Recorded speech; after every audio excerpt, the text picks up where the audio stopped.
ایک دوسرے موقع پر ختم نبوت کو بیان کرتے ہوئے اللہ تعالیٰ نے فرمایا الیوم اکملت لکم دینکم واتممت علیکم نعمتی ورضیت لکم الاسلام دینا۔ یہ کتنی عظیم الشان آیت ہے کہ ایک یہودی حضرت عمر کے پاس آیا، کہنے لگا اگر یہ آیت ہم پر نازل ہوتی ہم اس دن کو عید بنا لیتے۔ حضرت عمر نے کہا او بے وقوف، عید تو ہم بناتے تب اگر یہ عید ہوتی نہ۔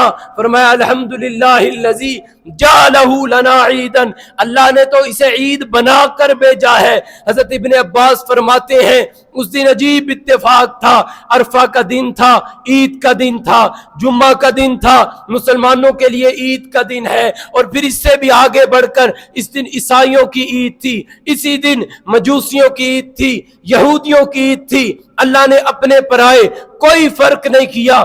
اس دن تو دنیا کا ہر شخص عید منا رہا تھا، ہمیں عید بنانے کی ضرورت تب بنتی جب عید ہوتی نہ۔ اس دن تو مسلمان کائنات کا ہر شخص عید منا رہا تھا۔